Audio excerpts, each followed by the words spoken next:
Welcome to the Butterfly Tumblr Radio channel. Are you ready to start today's story? Let's get started. Imagine waking up in a hospital bed after a sudden car accident, with no memory of how you got there. Your daughter is there, tears streaming down her face, but your husband is mysteriously absent, and a sealed letter sits quietly by your bedside. What secrets does it hold?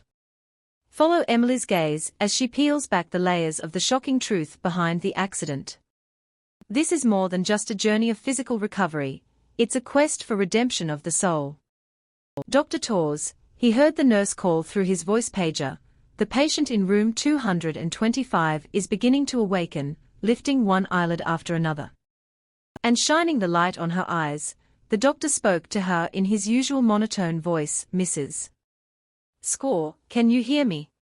He checked her pulse and heart rate, then glanced at the monitor. Nurse, she's waking up. Check the contacts in her file and call whoever is listed. Tell them it may take 1 to 5 hours, but she's definitely waking up. About 3 hours later, Emily woke up. She was sleepy but already awake. Welcome back to the living, the nurse said, giving her a clear liquid to drink through a straw. Don't try to talk yet. When you feel strong enough, you can sit up, but be patient. You've been asleep for quite some time, and don't worry. Your family has been notified, so just relax and let your body fully wake up. You'll feel much better. An hour or two later, she said again, measures the pulse and writes the results into the card. She shook her head and felt all the wires and things that were still attached to her. Emily knew she was in the hospital, but couldn't remember why. She saw and heard what was happening around her, but her brain was not yet working properly. Her body felt strange and weak as she raised her hands, looking at all the tubes entering her. Don't worry, we'll get all these things out of the way soon.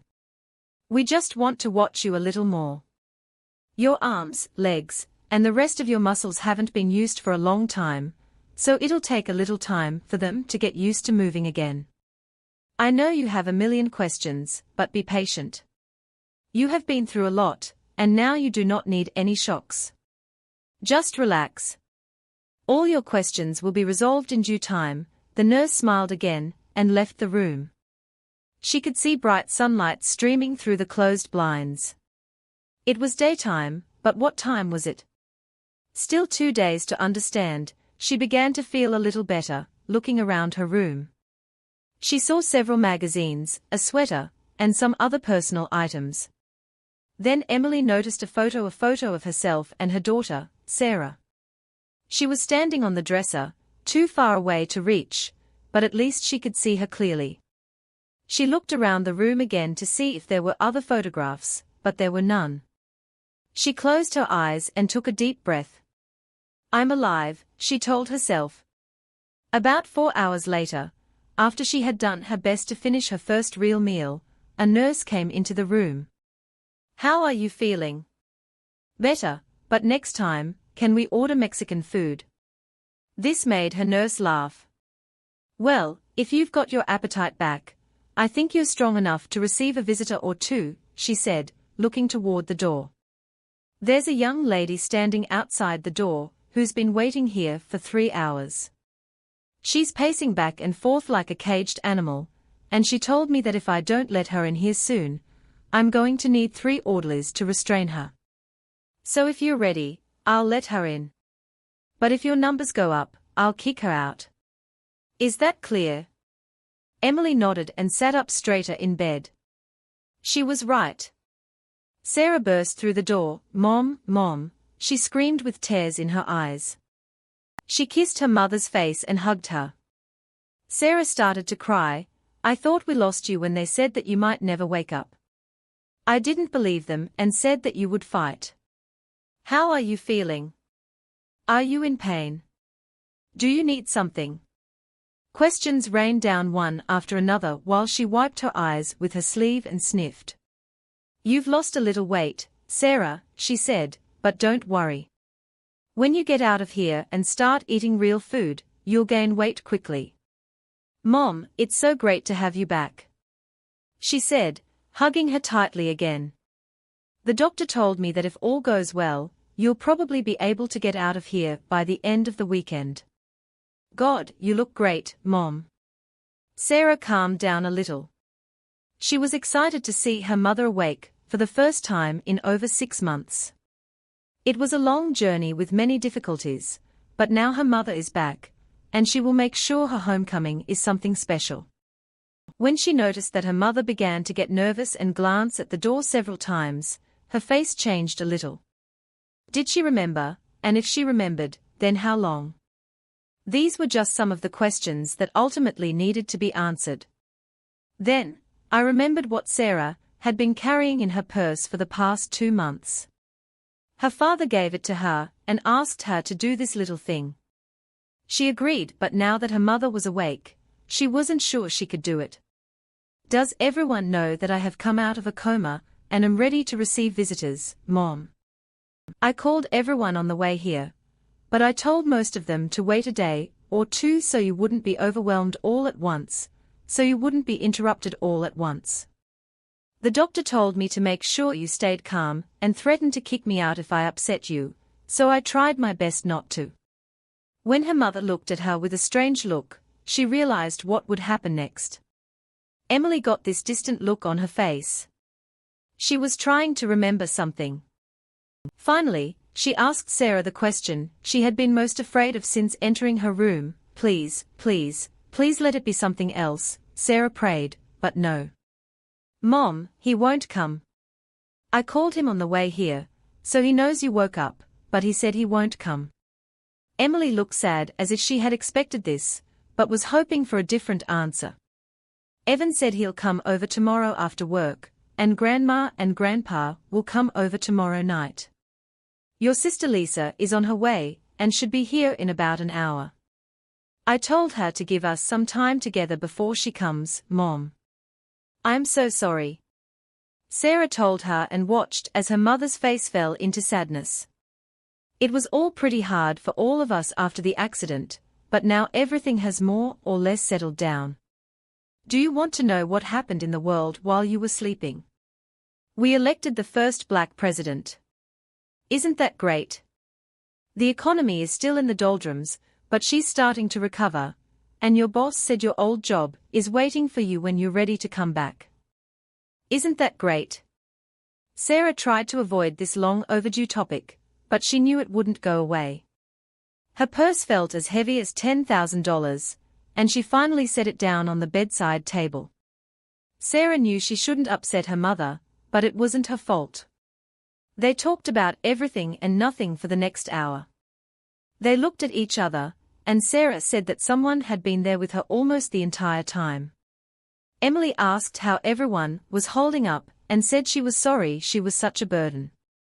Mom, you weren't a burden, and if that man hadn't run the red light, none of this would have happened.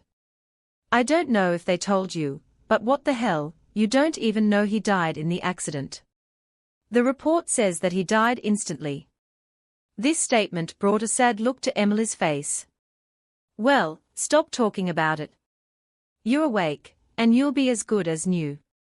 I'll make sure you get better. It'll be just like old times. Emily looked at her daughter and said that she would never be the same again. Now she remembered how she ended up here, not the accident, but how it happened. She remembered yelling at Ed to slow down. She remembered screaming when she saw the truck right before it crashed into them. After that, everything went blank until she woke up this morning. Do you think your father will talk to me? Emily asked, but Sarah just shook her head. Mom, maybe later. Everything was on pause while you were here. It's still too fresh and painful. Maybe in a week or 2, Dad will soften up, Sarah said. They both knew it wouldn't happen. Dad wanted me to give this to you when you woke up. Sarah handed her a white unmarked envelope. I don't think you should open it until at least tomorrow. Aunt Lisa will be here soon, and the doctors want you to stay calm. I'll stop by tomorrow morning. Say hi to Aunt Lisa for me. As Sarah was leaving the hospital, she saw her Aunt Lisa enter. She knows was the first question from Lisa's mouth. Not yet, but I gave her a letter from Dad. I told her not to read it until tomorrow, but I'm sure she's reading it right now. Maybe I should wait a little bit before going up to her, give her some time to be alone.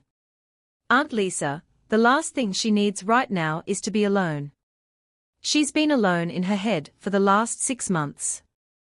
Right now, she needs our support, and a lot of it if she's going to get through the next couple of months. You're probably right.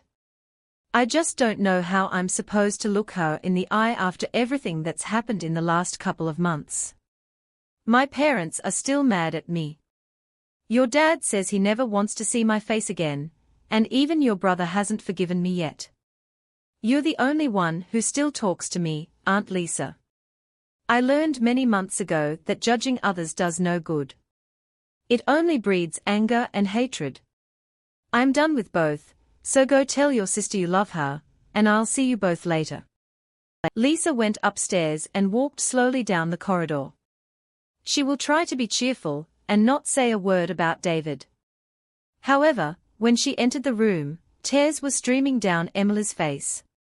She tried to leave the doorway, but Emily saw her with tears in her eyes and outstretched hugs.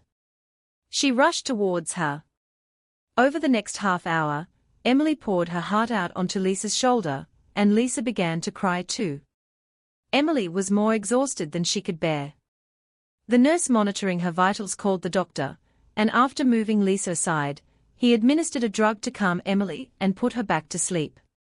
The doctor wasn't happy when Lisa said she wasn't going to leave. He said that Emily would probably sleep until tomorrow morning, so she could sit here, but he gave her a stern warning before leaving: if she gets upset again, I'll limit everyone's visits. She's not in the best of shape, and she needs peace of mind more than anything. The doctor scolded Lisa, as if he were reprimanding one of his nurses. Lisa told him she would just sit on the chair next to the bed and read. He warned her again before leaving, so she wouldn't upset Emily. Little did he know that it was not Lisa, but the letter Emily was holding in her hands that upset her so much. Emily returned to the world of dreams. She looked peaceful as she had for the past 6 months, but this time she was about to wake up to a completely different life. There was a pile of papers on the floor next to her bed. Lisa picked them up and placed them on her lap. She looked at the first page and shuddered. No wonder Emily was so upset. Flipping through the pages, she found one wet with tears and realized that Emily had read this far before losing strength. Lisa felt deeply for her sister, but at the same time, she was angry with herself. It shouldn't have ended this way, but knowing David, it was the only possible outcome. She turned off the overhead light and turned on the small lamp next to the bedside table. This provided enough light to see what was written on the pages. Luckily, all the pages were stapled together, so she went back to the first page and started reading. "Oh God," was all she could say to herself after reading just the first paragraph. "I've been watching and listening to this monitor on and off for the past 3 weeks, but that constant beeping, beeping, beeping sound was on the verge of driving me crazy. I had permission from the hospital to come and go as I pleased, but I was beginning to feel tired from lack of sleep. I was going to go home soon and try to get at least 8 hours of sleep for the first time. The doctors were very optimistic after the operation. They all said they relieved the pressure on the brain, but it would take time for the swelling to go down. Hopefully, it wouldn't take too long, but they couldn't be sure. Does this mean she will wake up?" I asked the doctor. He realized that I was begging him to give me the answer I was hoping for. "Mr. Moore, your wife is in a coma, and although it is not a deep coma, it can still last 1 day, 1 week, or 3 months. It is impossible to determine exactly when she will come out of it. Her injuries have been restored, but sometimes the body itself, the head injury is probably the root cause, and we'll just have to wait and be grateful she's alive." I was grateful that Emily was alive, unlike the driver of the car she was in. He did not wear a seat belt and suffered the brunt of the impact. Paramedics said he died almost instantly, and they weren't sure about my wife's chances until firefighters pulled her from what was left of the car. So here I sit and wonder why, Dad. My son Evan shouted as he ran into the room. That first day, how's Mom? Always on her way, but she said to call her as soon as I hear anything. I told them that their mother had undergone 16 hours of surgery and was doing as well as could be expected with broken ribs, a head injury, a broken ankle, and multiple fractures completed her list of serious injuries. I told them the main problem was that she had hit her head from the front and side, and the surgeons had to drill holes in her skull to relieve the internal pressure. Son, I don't understand it all myself, but if you believe half of what they say, your mom will make a full recovery. It will take time, but she will be fine. I wish I could say the same about myself. The children came in every day to see how she was doing. They prayed to God that she would wake up. I became a regular visitor to the hospital for the first couple of weeks, eating almost all my dinners in my wife's room. I would stop at McDonald's and get Chinese food or bring a large pizza to share with the nursing staff. Basically, I was just marking the time until she woke up. How's Emily? Asked my boss Keith. She's recovering, and the doctors say she should wake up any moment. I lied about that part. She's in our prayers, he said, patting me on the shoulder. If you need more time, just tell me. Thanks for the offer, but being here at work helps me stay sane and a little distracted. It's the only place where I cannot think about everything and feel somewhat normal. Well, if anything happens, just let me know, I thanked him again. Everyone was too kind to me. 5 days after the accident, I was at the police station to get a copy of the accident report.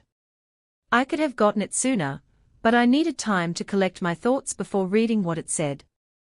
The police report stated that the Lincoln limousine carrying Emily was traveling at a high rate of speed on Boyle Street. The car ran a red light at the intersection of Boone and Fifth Avenue. The UPS truck, which had a green light, crashed into the side of the limousine. There were brake marks on the road, but the UPS driver said that by the time he saw the car, it was too late to stop. The driver estimated that the collision occurred at a speed of approximately 25 to 30 miles per hour. The driver of the limousine, Mr. Edward Carver, was pronounced dead at the scene, and his body was removed by the medical examiner. I thought for a moment and could not remember this person. I looked at his home address and saw that he lived completely on the other side of town from our house. Later that night, I found on the internet that he was married to a woman named Carol and had an 8-year-old daughter. When I arrived at the hospital after work, I found Sarah giving my wife a hand and foot massage. Dad, I read that physical stimulation can sometimes help a person come out of a coma. Why don't you massage her other arm? She said, handing me the massage oil. We massaged her for over an hour before we stopped. I plan to do this a couple of times a week until she wakes up. I also recorded her favorite songs and loaded them onto her iPod. I bought headphones and asked the nurse to play them every night. That should work, honey. The doctor said it would take time. Her brain hasn't fully healed yet. It's only been 3 weeks since the accident. I hope you sue the UPS truck driver. He could have killed Mom, said Sarah. Honey, the driver of the car your mom was in ran a red light. It was his fault. Great, and he's dead. What an idiot. What was he even thinking? Have you contacted his widow yet, Sarah? She just buried her husband. God, leave the poor woman and her daughter alone to mourn him. I guess you're right. I'm grateful Mom is still alive. I didn't say anything. The only thing that wasn't mentioned in the police report was that I was in the car right behind them and saw it with my own eyes. 3 weeks earlier, I sat at my desk finishing up my production schedule for the rest of the week. I leaned back in my chair, stretched, and looked at my watch. It was 11:21. At that moment, an idea came to mind. Why not surprise my wife and invite her to dinner? Yes, It was going to be a boring day as the schedule was set, so I decided to take a couple of hours off and surprise my wife. Emily worked 25 minutes from my office, and I figured that if I left now, I would arrive in time for lunch. I thought about stopping and buying something along the way, but I decided that I would pick her up, and she would choose where to eat. This is going to be so cool, I thought as I weaved through the pre-lunch traffic. I was stuck at one traffic light, and was on the verge of calling her, but I held back. I wanted to see her face when I walked in, as they say on TV, priceless. It was 5 minutes past 12 when I turned the corner in front of her building, just in time to see her get into a black Lincoln limousine. "Damn, I'm late," I said, hitting the steering wheel. "She's probably having a business lunch with a supplier." I was kicking myself for not calling, and was about to go back to work when I saw this, the kiss. It wasn't a passionate tongue kiss, most likely just a peck, but it was a kiss nonetheless. Now I had another reason to be here. They started moving, and I joined the flow right behind them. My brain bombarded me with questions to which I had no answers. I'm probably not the most patient or reserved person in the world because at the first traffic light, I got out of the car. I ran to the driver's window and tapped the glass with the back of my fist. The driver's puzzled expression was nothing compared to the horror I saw on Emily's face. "Open the damn door," I shouted through the glass. The traffic light switched to green, and the car rushed forward, accelerating. I ran back to my car. Although everyone around me was honking, I didn't hear anything. I focused on the black Lincoln, weaving through the slow lunch traffic ahead. It took me no more than 2 minutes to catch up with them, because I was flashing my high beams, trying to get them to stop. That's when he stepped on the gas. I stopped at a red light, when he was trying to get through the intersection, trying being the key word. The UPS truck hit their car with a loud thud. He pushed her across the intersection. I saw the initial collision, but both cars immediately disappeared from my field of vision. I just sat there, not believing what was happening. When I came to my senses and got out of the car, I heard the howl of police sirens. Someone was yelling at me to move my damn car. About 30 people had already gathered around the wrecked car and truck. I got back in and parked my car at the curb. I was afraid of what I would find when I approached the car. I pushed my way through the crowd and walked over to Emily's side. There was blood everywhere, and I could see that she was unconscious. I tried to open the door, but it was locked. Before I could break the window, a group of police and medical workers arrived. All of us, including me, were pushed back while the rescue crew worked to get them out of the car. They had to use hydraulic shears to open the doors. I saw that the driver was in terrible condition, and after a few minutes, he was put on a stretcher and covered with a sheet. The sheet absorbed the blood, and I realized he was dead. They worked on Emily for about 15 minutes. A paramedic was inside with her while 2 firefighters tried to move the dashboard away from her. When they shouted that a stretcher was needed, my heart sank. She was alive. "My name is David Moore," I told one of the paramedics. "That's my wife." "Which hospital will she be taken to?" I asked. "To the general district. It's the closest one, and she needs immediate help." "Do you want to go with her in the ambulance?" "No, I have a car." "I'll meet them there," I replied, rushing to my car. They were ahead of me, but not by much. At the reception desk, I told them who I was and provided all the necessary information. They told me that she had already been taken away for surgery and indicated where I could wait. I must have sat there quietly, emotionless, for at least the next couple of hours.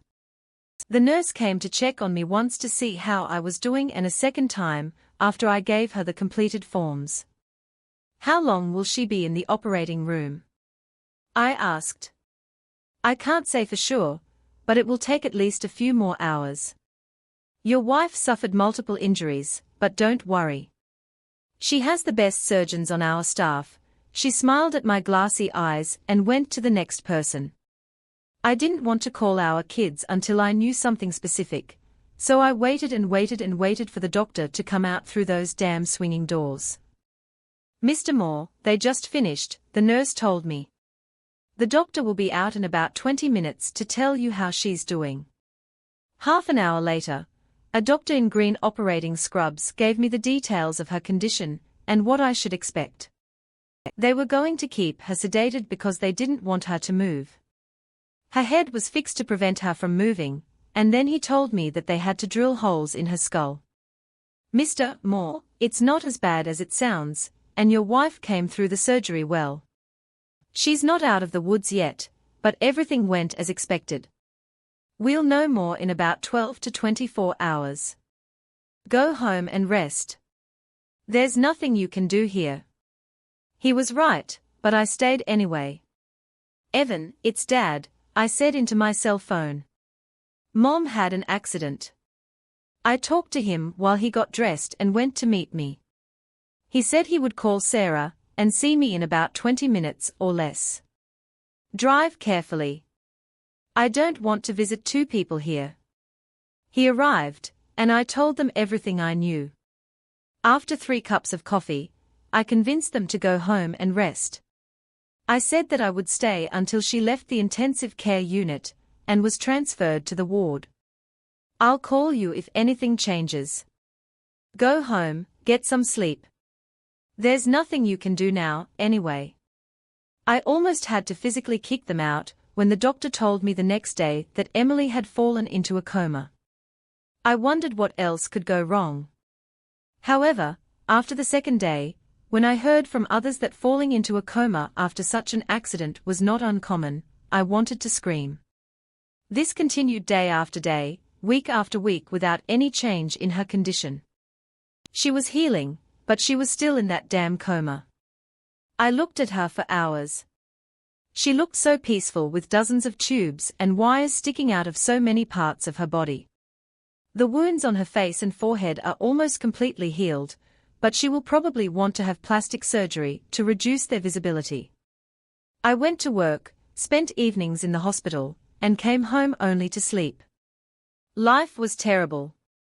If it weren't for that late call one evening after returning from the hospital, I would still be stuck in the same routine. "Mr. Moore," a female voice asked from the other end of the line with some uncertainty. "Yes, this is Stephen Moore. How can I help you?" I answered in my now usual tired voice. "Mr. Moore, my name is Carol Carver. My husband is Edward Carver." I stopped her there. "Mrs. C. Carver, I know who you are, and let me take this opportunity to tell you how sorry I am for you and your daughter." "Thank you. May I ask you about your wife?" "She's still in a coma, but the doctors said they expect her to come out of it soon and make a full recovery." I replied, "Mr. Moore, I need to ask you a sensitive question. I know this may be inappropriate, but I need to ask." She said, her voice shaking but getting louder, "Why would your wife be in the car with my husband?" I froze for a minute. "That really is the $10,000 question," I eventually answered. Over the next hour, we talked, or rather exchanged bits of information. If, and I emphasize if, they were having an affair, neither of us knew about it. Ed wasn't supposed to be back in town until late that evening when they called me. I said they had the wrong Edward Carver. My Ed's plane wasn't supposed to land until 9:30 that night. When the police said they confirmed his identity with his driver's license and credit card, I lost my composure. I thought about it and thought about telling her that a lot of what happened had to do with me, but she probably would have just hung up in that case. I would never have known whether the affair was real or whether he was just a close work friend. "Carol, what exactly did your husband do?" I asked. "He worked for Canon. He rented copiers and printers for companies in the Southeast," she replied. "I heard he was finishing up business in Mon, Georgia, and was supposed to be home around 10:45 that evening. I didn't discuss it with him, boss," since I was still on his health insurance for another 3 months. I can't jeopardize that in any way. Have you checked his emails and text messages on his phone? I got his laptop and cell phone from the impound lot, and although your wife's company is listed there, I didn't find anything unusual. I don't want to believe he cheated on me, but at this point, I just want to know for sure. Carol, why don't I look up some information on my own and call you back in a couple of days? Maybe there was something, but to what extent, I'm not sure. We exchanged phone numbers, and I began my own investigation. I didn't find anything. If they were having an affair, I couldn't find any evidence. The only time we spent apart other than work was when she and her sister went out to dinner or shopping together. Sometimes I even joined them, so I knew there was nothing suspicious there. On Friday night, I searched through our bedroom, office, and garage, looking for something. I didn't know what exactly I was looking for, just something unusual. No emails, text messages, sexy lingerie I've never seen before, and no undocumented expenses like hotel rooms or anything like that. I didn't find anything. Thank God. I even went so far as to go to her work and look at her desk. I used the excuse that I had lost one of Emily's credit cards and needed to find it or report it stolen. As I said, nothing. I talked to Carol and even took her out to lunch to compare notes, but she didn't think it was appropriate given the circumstances, so we just talked on the phone. After about 6 weeks, neither of us could find any connection between the two other than that Ed's company owned a rental copier at Emily's place of work. They probably just went to lunch to discuss renewing the lease, I said, not really believing my words. After all, I saw the kiss. If it had been a kiss on the cheek like between friends, I would have forgotten about it a long time ago, but this was not the case. It was a kiss on the lips, and it looked like it wasn't the first time. It was too automatic and natural, as if it was expected.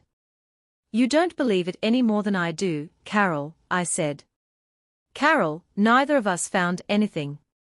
There are no connections between them, David. Deep down, I know there was something, but you're probably right. Anyway, what difference does it make now? I just wish I could close this chapter. You have your wife, even though she's in a coma, she is still alive. My husband is dead, buried, but not forgotten. Now, when I hear someone say what a good husband and father Ed was, I feel sick because I think he may have cheated on me, and it's driving me crazy. I guess it doesn't matter now, but can you do me a favor? If I can, and when your wife wakes up, please find out for me what really happened. I think it doesn't matter to me or you right now, but these intrusive thoughts will drive me crazy if he cheated. Well, he paid the ultimate price.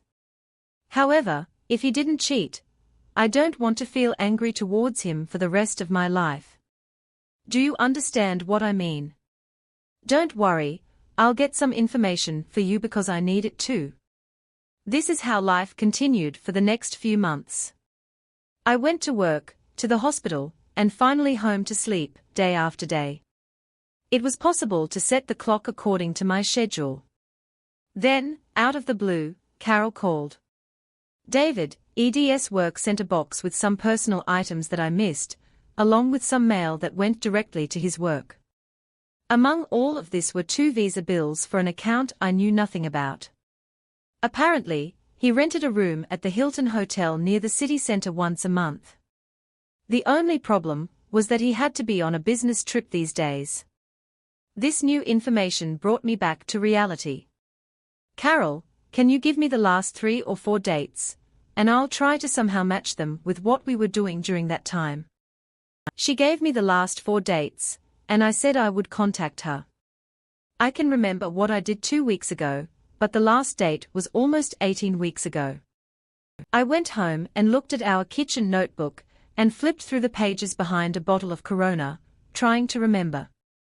I could not remember this date, but found that she and her sister went to the restaurant on a previous date. Then I remembered something. Carol said she checked Ed's planner.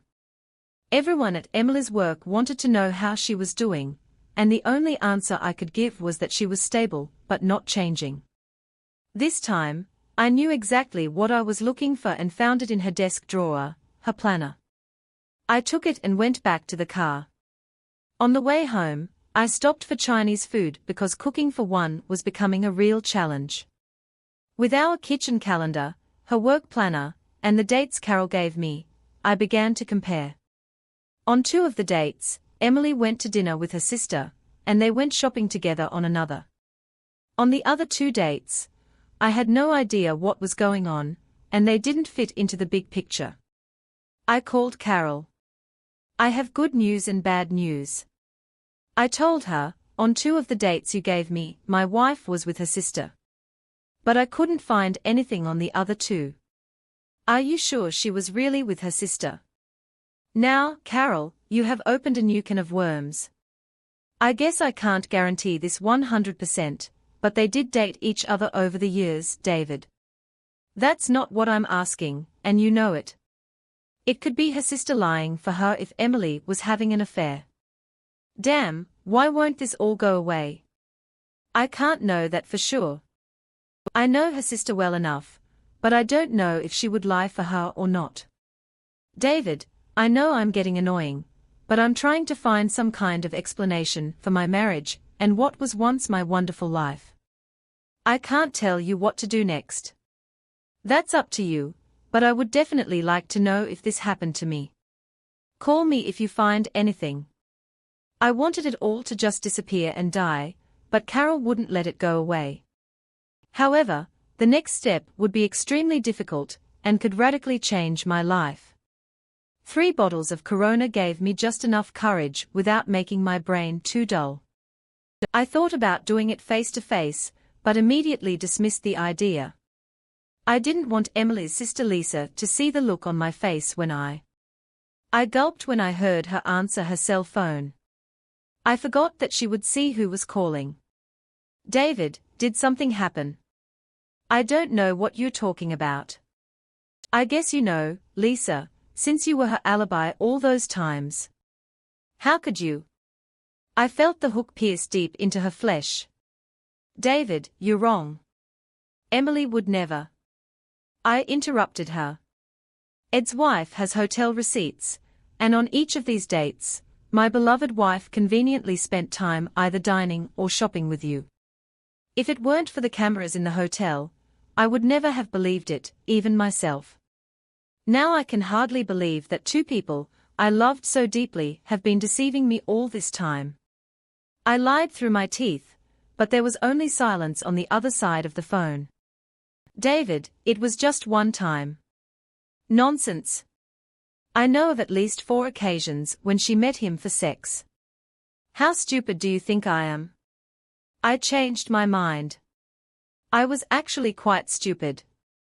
How could I not notice and not know that my wife was cheating on me all this time? I suppose when you're in love, it does make you deaf, blind, and stupid, but I won't anymore. David, she was going to leave him the day of the accident. You have to believe it. He became too clingy, and what started out as innocent flirting went too far. You have to believe me. Lisa, I saw them when Ed picked Emily up from work that day. I watched her get into his damn car and kiss him like she was meeting her long-lost love. Damn it, I followed them until we were gone, stopped at a traffic light, and then I got out of the car to confront them. But when he saw me, he sped up. I was there when he ran the red light and got hit by a damn truck. So don't try to tell me she was going with him to break up. The only thing she thought about was what they would do in that room. I was screaming now. David, I'm so sorry. Emily loves you, and it was just a stupid regret on her part. Please don't do anything until she explains it to you. You mean lie to me, don't you? I have to admit, you played well. I never would have thought that my loving wife was capable of cheating on me, and my sister-in-law helped her do it. You disgust me. The telephone connection died along with my marriage. 20 minutes later, Bob, Lisa's husband, called David. I sure as hell didn't know what they were doing there. You have to believe it. If I had known, I would never have tolerated what the party did. You have my sincere apologies for what happened to you, and I can ensure this doesn't happen again. He was right about that. Thanks, Bob. I didn't think you knew, but you don't have to worry anymore.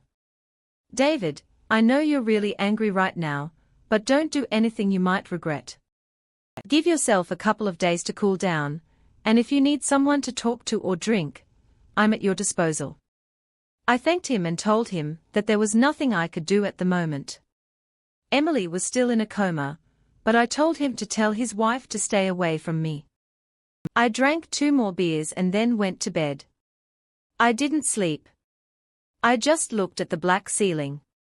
Around 10 o'clock on Thursday morning, I called Carol and invited her to lunch the next day. I chose a place where I could get a semi-closed room because I knew there would be a lot of screaming, and I warned the waiter when Carol arrived. She ordered a drink. I told the waiter to bring her the drink and leave us alone unless he heard gunshots.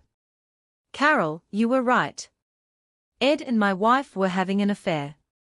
Her sister was covering for her, and it seems with Ed on the road, it was easy for us to be fooled. That bastard. How could he do this to me, to us? Well, at least now I know what kind of person he really was. I only wish that I could face him and spit in his face, make him suffer the way he made me suffer.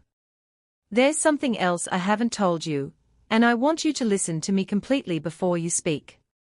I don't know how to say it any easier, so I'll just say it. I saw them together the day of the accident. I was going to surprise Emily and invite her to lunch, but when I arrived at her work, she was getting into your husband's car. Through the back window of the car, I saw her kiss him and began to follow. A few blocks later, I got out of the car to run into them, and from that moment, everything went downhill. Your husband saw me and sped up, and my wife was freaking out in the front seat. I stopped at the traffic light, they passed. I saw the UPS truck hit them, and I saw the firefighters get your husband out of the car. I'm so sorry. I was indirectly involved in the accident, but I never wanted that. She started screaming at me and crying at the same time. Why didn't you tell me about this months ago? You knew they were deceiving us, and you didn't say anything. Carol, all I saw was one kiss, that's all. But she continued to attack me, saying that I killed her husband and it was my fault.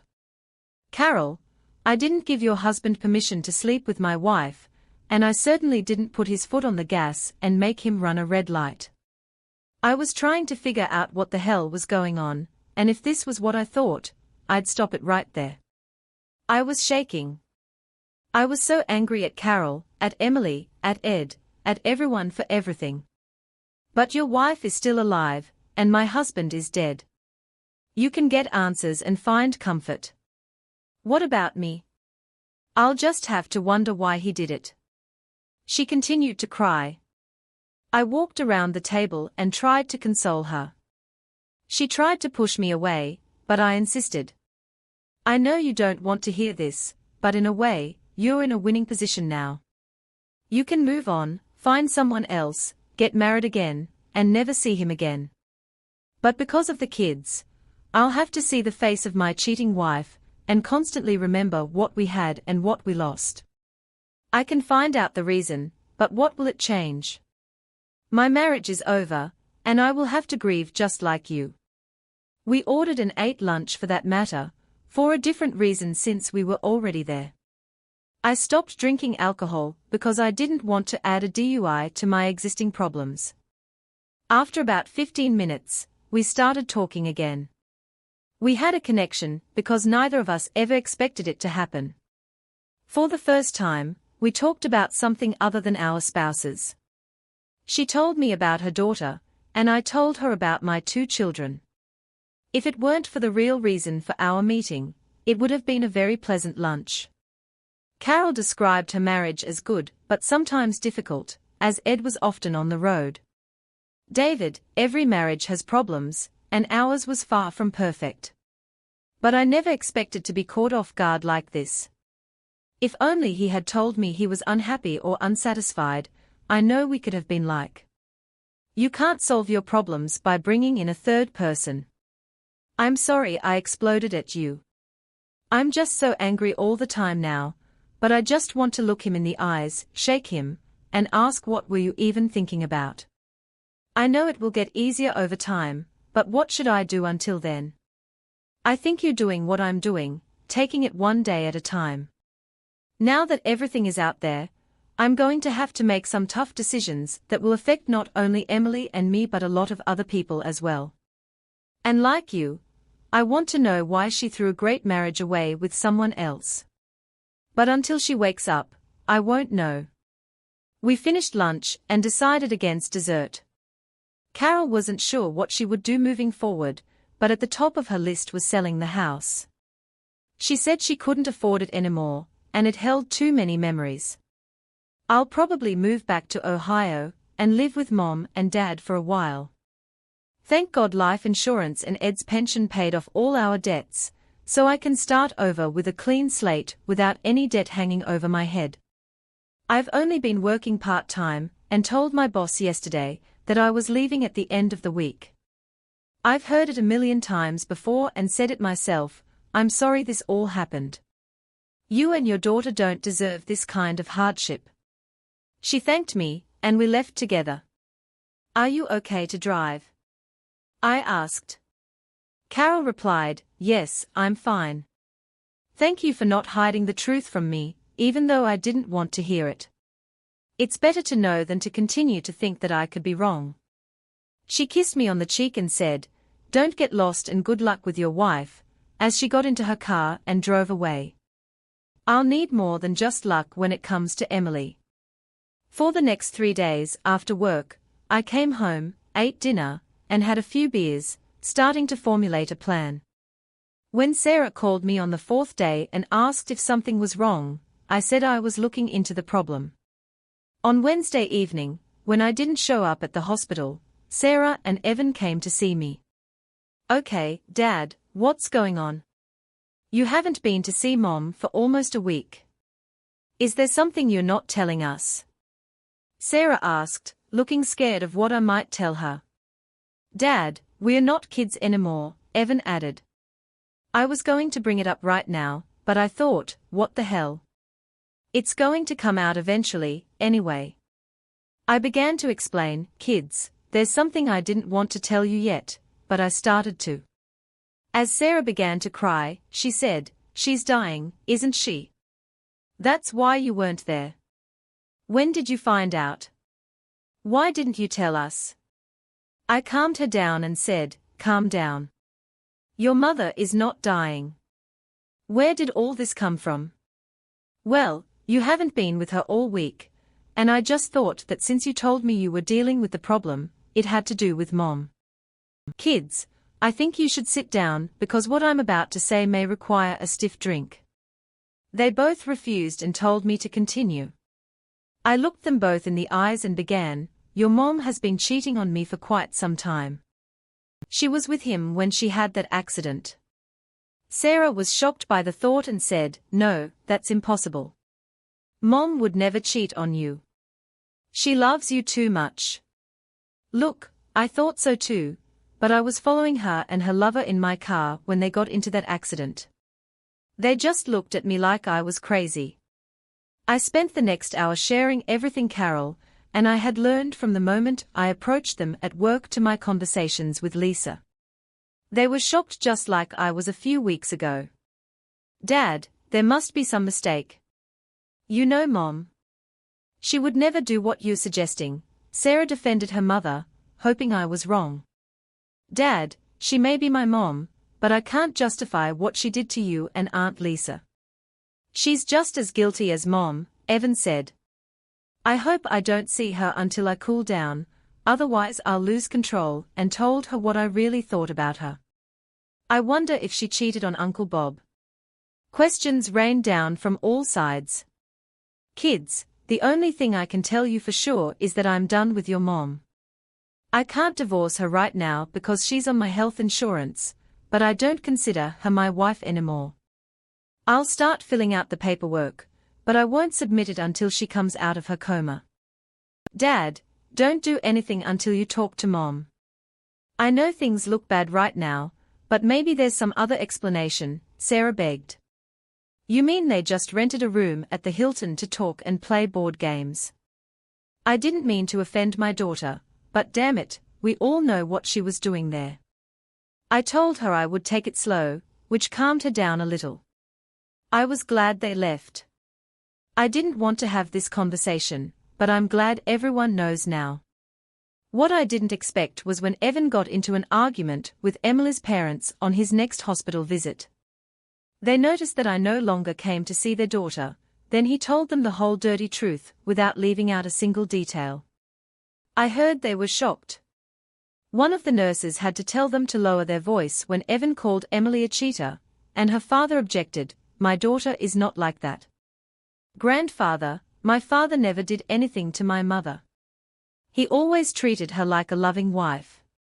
Why she decided to take a lover is a mystery, but I will never forgive her for what she did to my father and our family." Things seemed to go downhill from there.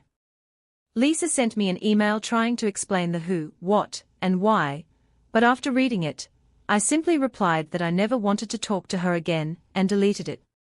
How stupid did she think I was? So from that night, I began to build a new life.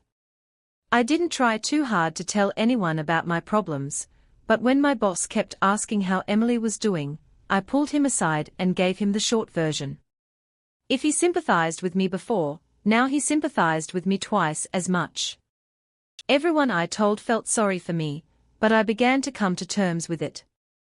I was going to share everything I understood, however, that if she died, it would be even more difficult to resolve everything, so I decided to wait. The only thing I did one weekend was write a letter to Emily.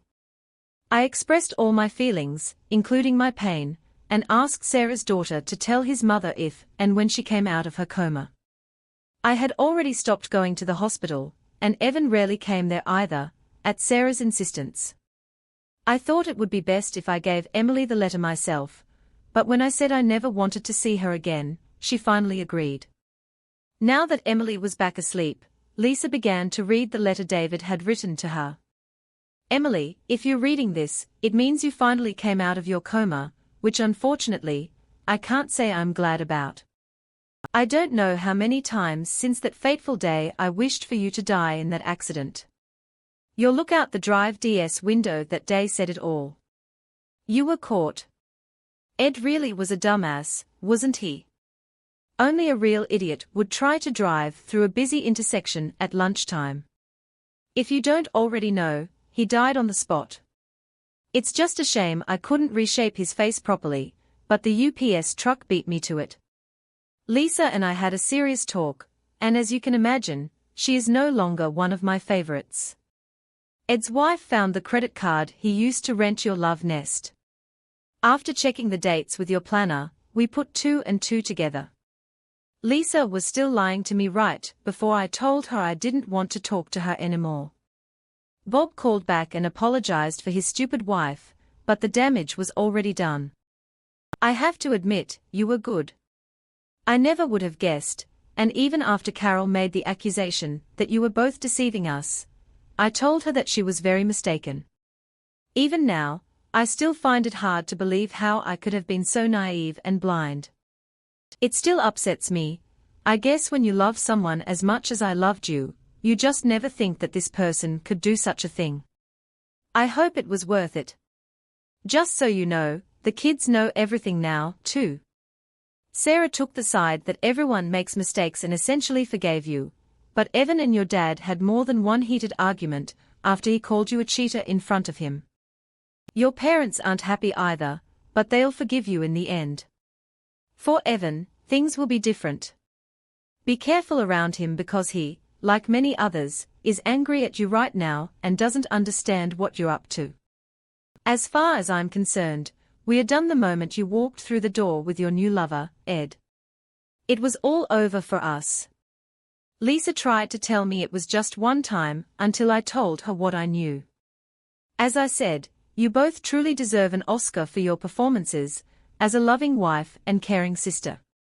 Don't wait for my voice, you're still on my health insurance until we iron out the final details, this way you won't be saddled with thousands of dollars in medical bills. The house is going to be sold, and I've thrown our bed to the curb, probably had sex with the guys in our marital bed, and as soon as I found out, I couldn't bring myself to sleep in it anymore. We can divide all our assets equally, and everyone will be left with their own 401k. I strongly advise you not to create problems or contest this divorce, otherwise, I will drag your name through the mud. I will tell everyone what you really are. No one at your job knows anything yet, and your job is waiting for you when you get better. As for me, I never want to see your face again. I don't want to talk to you or have you write to me anymore. At first, I wanted to know why did you do this? Was it me or something I did or didn't do? But then, I thought to hell with it. I finally realized that it doesn't matter why, just that you did it. If you wanted to leave so badly, I would be sorry, but I would let you go. Now, all I want is for you to just disappear from my life. I know there will be some problems in the next couple of months, but I will send you the name of my lawyer when I find him, so you can contact him and not me. Like I said, I was waiting for you to wake up or die, whichever came first, before I started doing this. So, as a goodbye, I hope you have a miserable life, and when you look in the mirror and see all those damn scars, you feel a burning pain for what you lost. I'm not going to hold myself to high standards, because you certainly didn't. I'm angry, bitter, and like I said before, I wish you had died in that damn accident. He didn't even sign it. Lisa didn't blink once the entire time. She read the letter, and although she knew the intimate details of Emily's affair, she would never share them with anyone else. She believed that if blood cannot be trusted, who can you trust? But Emily didn't read the letter to the end, and Lisa didn't know how she would react when he finally finished reading. Lisa was worried about Emily. She also knew that David had no chance of taking her back. Well, at least she'll still have a job when she gets out of the hospital. She told Emily more than once that she was playing with fire, but Emily insisted that David would never know. She fully admitted that the sex wasn't nearly as good as it had been with David, but their sex life had become boring, and she needed to spice things up a bit. However, as it turned out, it was not the heat, but rather the acidity. Emily told her that she was going to end the relationship because Ed was becoming too pushy and demanding more and more time with her. He was no longer content with just casual meetings on the side. Now he wanted dinners and evenings with her. It was now common knowledge, at least in their family, that she had cheated on David, and Lisa only hoped that their parents and Evan would eventually forgive her. After all, a family is still a family, no matter what. When Emily woke up, she was sure that it was all one of those crazy dreams caused by medications. She flickered in and out of consciousness for the past 36 hours.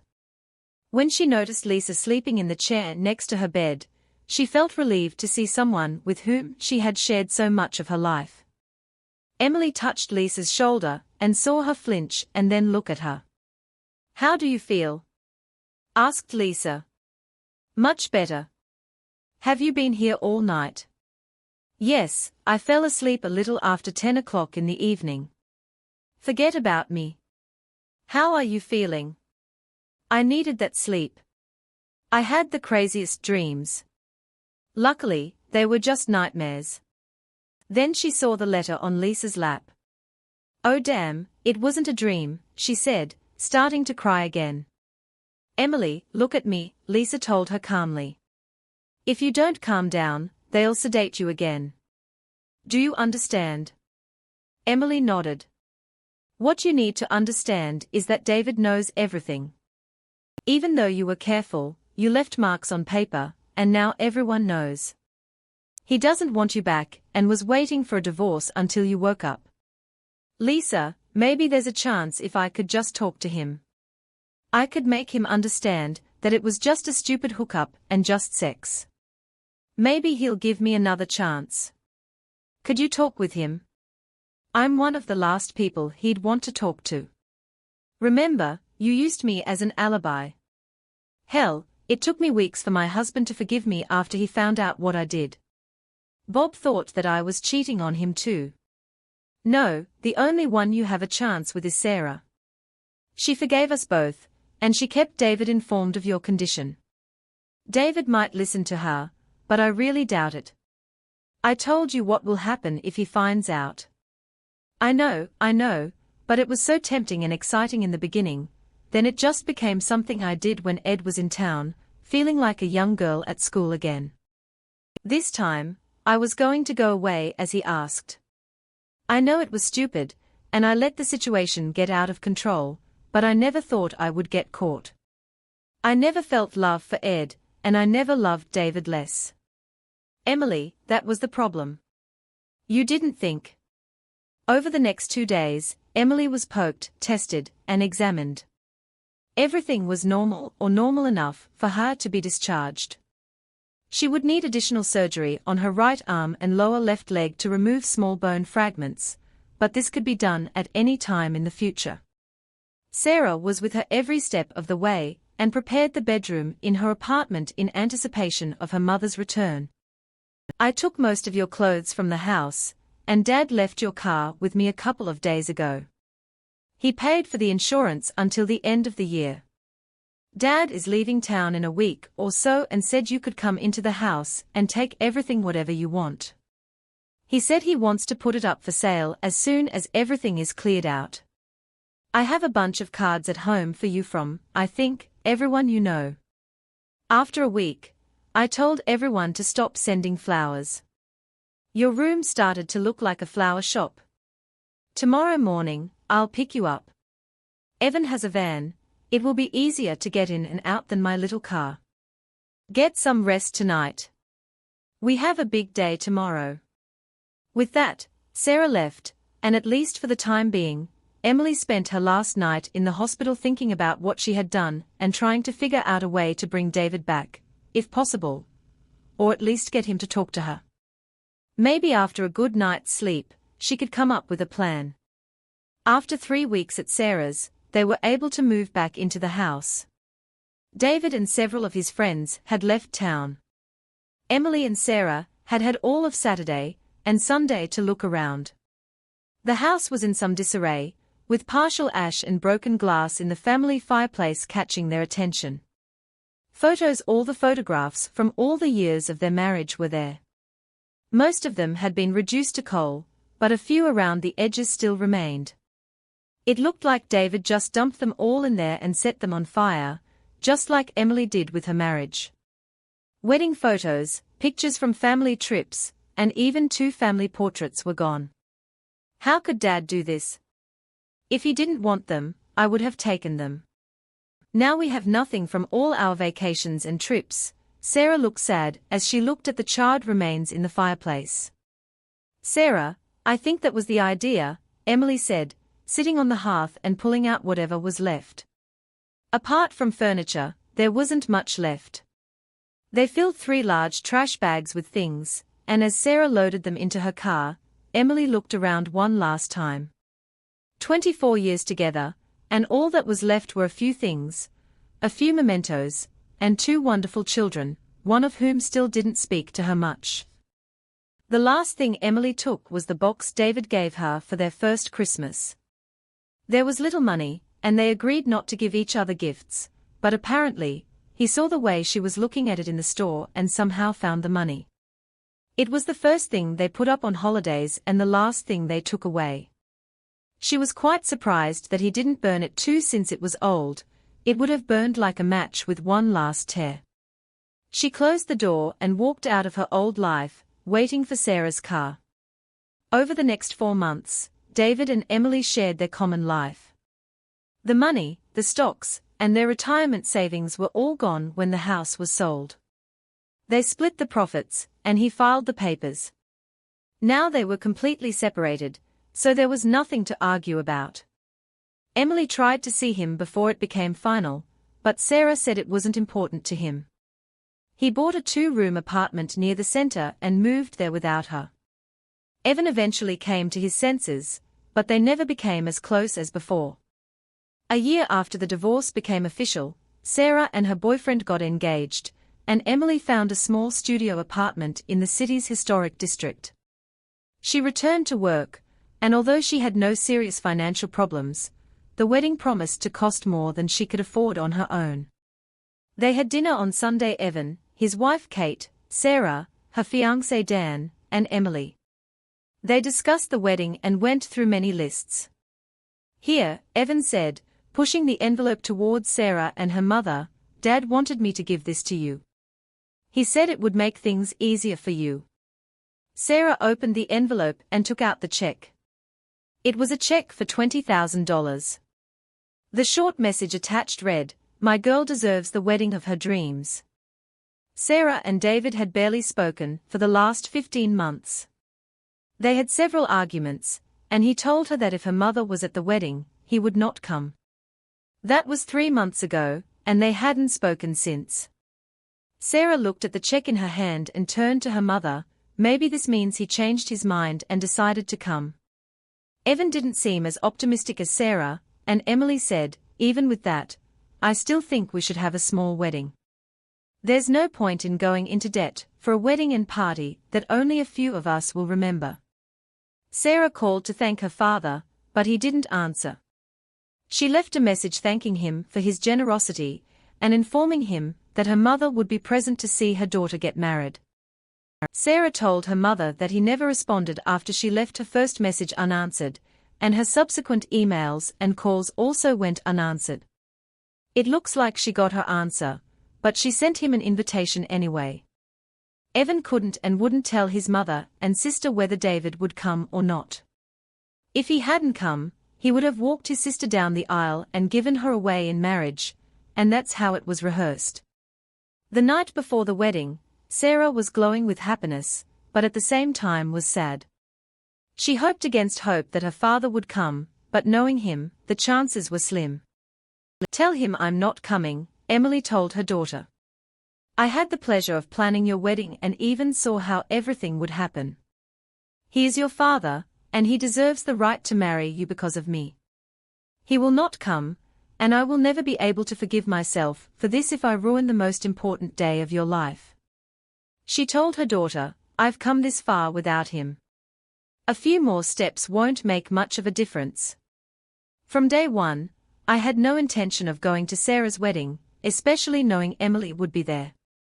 She turned our marriage into a farce, and I hated her with every fiber of my being. I don't know how many nights I spent praying that something would happen to her, or that she would relapse because of the accident. Even the mention of her name made me furious. God, how I hated this woman. It took me 6 months of therapy and anger management classes to get any control over my emotions surrounding Emily.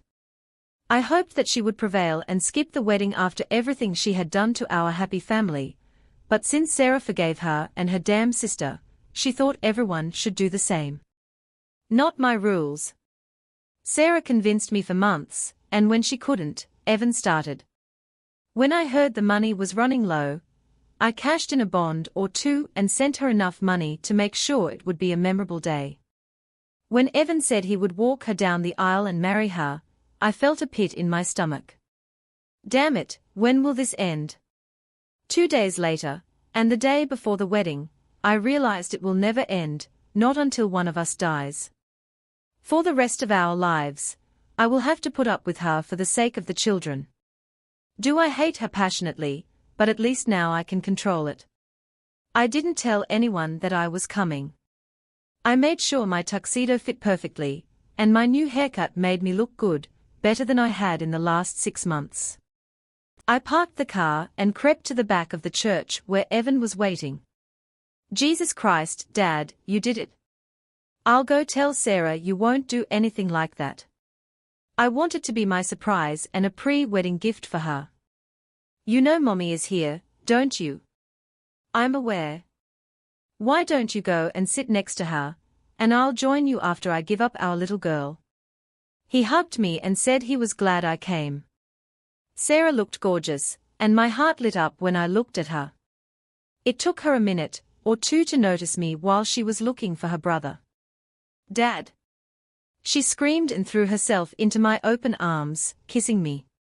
"Did you really think I'd miss my daughter's wedding? What kind of father would I be?" Now she had everything. As the music started, we waited for our turn to go while the bridesmaids and flower girl did their thing. "Ready for this, Dad?" "I've been ready for this for a long time." "Well, let's begin the next chapter of your life." With her hand in mind, we walked proudly down the aisle. None of the guests knew that I had no intention of coming, but the people in the front rows were shocked by my presence, including the groom. However, everyone was smiling as we walked down the aisle. I handed my daughter's hand to Dan, whispered something in his ear, and sat down next to my son on the first bench. Emily looked at me, smiled, and said, "Thank you." Then she went back to watching the two newlyweds. Within 20 minutes, it was all over. They were introduced as Mr. and Mrs. Dan and Sarah Cooper, and walked down the aisle as husband and wife. We headed to the place for congratulations. I greeted our guests and thanked them for coming. From time to time, I saw Emily looking in my direction. When our eyes met, she quickly looked away. The celebration passed without incident. The food was good, the music was a little loud for my taste, but I danced with my daughter twice, and even with her new mother-in-law once. She said she was glad I finally pulled my head out of Maya's, her words, not mine. It was about 11 o'clock at night when Emily came up behind me. I was just looking at the dancing people, and apparently remembering when I heard her voice behind me.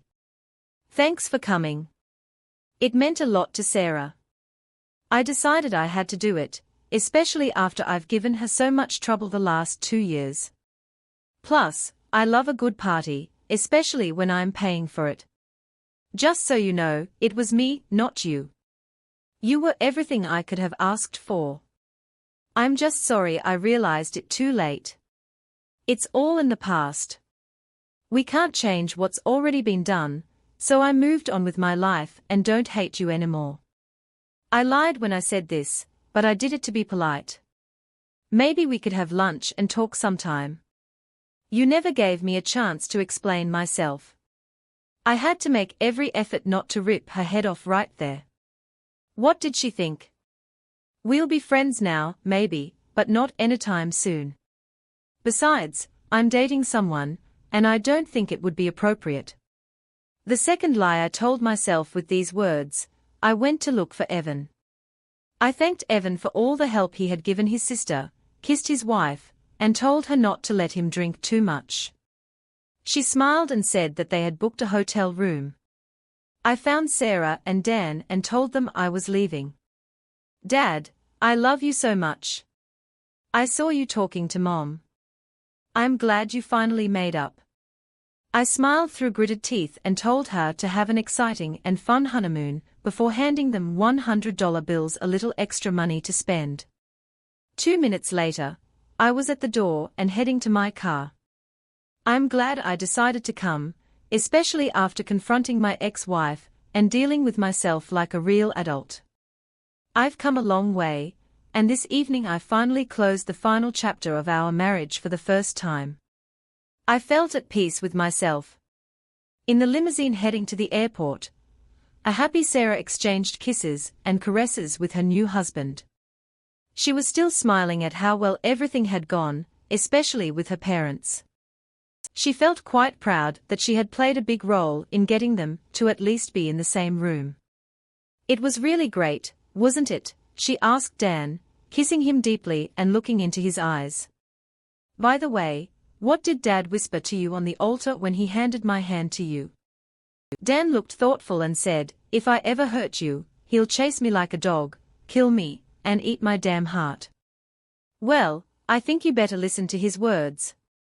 I don't think my dad ever forgets anything. The very smart Sarah wisely advised. Thank you for tuning in. If you enjoyed this episode of the story, please give it a like, and don't forget to subscribe to get notifications for updates.